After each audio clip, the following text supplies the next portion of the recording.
মা, কি হয়েছে মা? কি কি হয়েছে? আপনারা জানেন এই মেয়ের আসল পরিচয় কি? কার? মেহরিনের।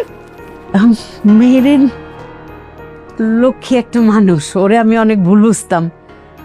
ধনী গরিব দিয়ে তো আর মানুষ বিচার হয় না মা। ওর আব্বা মাও আসছিল, খুব ভদ্র মানুষ। ওর মা তো আরো লক্ষ্মী মানুষ। আর বেচারি মেহেরিন না বুঝা আমার বেকার স্বামীরে বিয়ে করে ফেলছে। এই তো মা। এই মেয়ে আপনাদেরকে বোকা বানাচ্ছে পরিচয় লুকায়, বুঝছেন? ওকে আপনি জানেন? ও ফাহাদের এক্স গার্লফ্রেন্ড।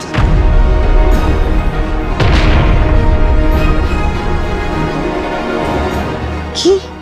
ও ফাহাদের এক্স গার্লফ্রেন্ড। ফাহাদ ওকে না বিয়ে করে আমাকে বিয়ে করছে দেখে ওর উপর রিভেঞ্জ নেওয়ার জন্য আপনার ছোট ছেলে সামিরকে বিয়ে করছে। ফাহাদকেও সুখী থাকতে দিবে না, বুঝছেন? সামিরের সাথেও ভালো নাই, সামিরকেও ভালো থাকতে দিবে না। ও সবার লাইফ ধ্বংস করবে। ওদেরটা বুঝলাম, আমার লাইফ কেন ধ্বংস করতেছে? ভাবি, চুপ থাকো তুমি। মা, আমি আপনাকে একটা গয়না গিফট করছি। আপনার কি মনে হয় গয়না আমি চুরি করব, তারপরে আমার রুমে খুঁজেবো? হ্যাঁ, আমিই কাজ করব।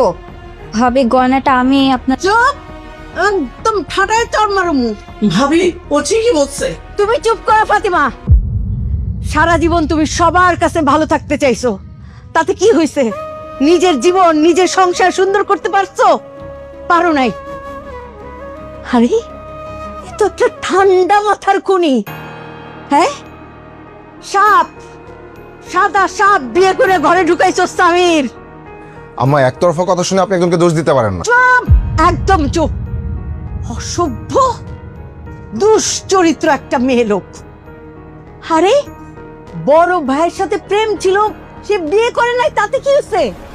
তাতে ছোট ভাইরে বিয়ে করতে হবে? হ্যাঁ, বুঝতে পারছি। দুই ভাইয়ের মধ্যে একটা জেলাস লাগায় একটা খেলা খেলতেছেন আপনি, তাই না? যে জেলাস তৈরি করে এই ঘরে দাও দাও করে আগুন জ্বালায় দিবা, কাউরে সুখে থাকতে দিবা না, না?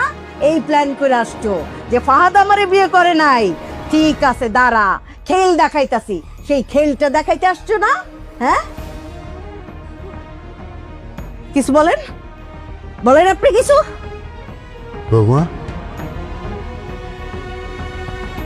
বড় বৌমা যা বললো সব সত্যি? তোমার সাথে ফাহাদের কোনো সম্পর্ক ছিল? বলো। হ্যাঁ বাবা, সত্যি।